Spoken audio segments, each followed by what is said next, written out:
Mums ir īpašs ciemiņš, Jāni.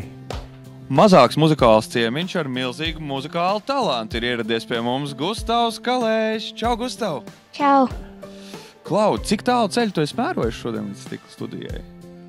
Cēsim apmēram 1:30. Cēsim, tā ir pusotra stunda, tas jau tāpat bija gan agri jāceļās. Varēja pagulēt, vai ne? Jā, mašīnā varēja. Izšķīts mašīnā var, tas ir vienmēr jauki, ja var nedaudz mašīnā pagulēt. Mēs tie, kas nav pie stūras parasti, mums zināms, ka tā vienkārši ir vēl viena pagulēšana labā. Klau, klavieris, liels klavieris, maziņš cilvēks. Kāds tā nolēma, ka šis ir tā lieta, kur tev gribās darīt? Es kopā ar ģimeni nolēmu, ka es gribēju spēlēt klavierus, un tad man ļoti iepatikās spēlēt, un tāpēc sāku spēlēt klavierus. Cik ilgi tu jau spēlē klavierus? No 5 gadiem. 5 gadiem. Un cik tev gadu ir tagad? 10. 5 gadus. Tas ir gan ilgi jau satrenāts. Tas ir vienīgais instruments, kur tu spēlē? Nē, man ar 4 gadiem arī sāku spēlēt bungas. Bungas vēl arī spēlē. Tagad vēl jāiemācās ģitāru spēlēt, un tad tu būsi cilvēks orķestris. Un tev nemaz nevajadzēs grupas biedrus, varēs viens pats visu saspēlēt kādreiz, kad sadomās muziku taisīt. Un dienā droši vien kāds 3 stundas vismaz ir jāmēģina, vai ne, un jāpraktizējas. Man ir tā, ka man ir 2 tēmas, man klasiskā mūzika un populārā mūzika. Man bieži vien klasisko mūziku negribas spēlēt. Bet kaut kad es saņemos, bet tad man sanāk nospēlēt klasisko mūziku. Gustavs, brīvajā laikā. Pilnībā saprotu tev šajā jautājumā. Klasiskā mūzika, man patīk klausīties, piemēram, klasisko mūziku, bet spēlēt es nemaz nemācātu, visticamāk. Bet, Klau, Ziemassvētki tuvojas, jautājums ģitāra varbūt ir zem eglītes jau palūgt, lai būtu. Es nezinu, ko vēl tu varētu vēlēties. Redz, klavieris jau spēlē, bungas jau spēlē. Kas nākamais? Vēlēšanās varbūt, lai es būtu ļoti slavens pasaulē. Lieli mērķi. Liels klavieris, lieli mērķi, pareizi. Bet skaidrs, jādomā ir augstāk. Everests taču tev te arī tepat aiz durvīm. Tieši tā. Klau, kā tev vispār ir ikdienā? Es zinu, ka vajag kādam palīdzēt. Kādas ir tavas attiecības ar labajiem darbiņiem? Kā tev šķiet, vai tu esi šogad nonācis labajā vai tādā mazliet palaiņu sarakstā? Man šķiet, es nonācis labo darbu sarakstā, tāpēc, kad vakardien es arī ar visu skolu, maniem klases biedriem mums bija tā kā labdarības tirdziņš skolas pagalmā, kur mēs ziedojām mazai meitenītei. Skaņ jauki ir. Un skaidra lieta, ka Gustavs būs labo darbu sarakstā. Parāda vēl kādu 10-gadīgu pianistu, kurš ir trāpījis iekšā labo darbu stikla studijā 2024. gada labdarības maratonā dod 5. Ko tu mums uzspēlēsi? Man nebūs konkrēti skaņdarbs, bet mums būs vairāk skaņdarbs salikums vai arī popūrijas. Pirmais skaņdarbs būs veltījums manai klavieru skolotājai. Tas būs Šopēna valsis. Otrais skaņdarbs būs aicinājums ziedot. Tā būs lieka štuka. Tad trešais skaņdarbs būs, ja ziedo, tad arī rodas mīlestība vienam pret otru. Tā būs mūsu mīlestība. Un pēdējais, kad tuvojas Ziemassvētki, būs sirsnīgi Ziemassvētki. Pats salika visu kopā? Man programma nedaudz izmainījās, tad, kad es vairāk pārdomāju, bet man tēvs arī palīdzēja. Skaidrs, labi. Dāmas un kungi, visu uzmanību. Gustavs Kalējs dzīvajā stikla studijā.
Brīnišķīgi.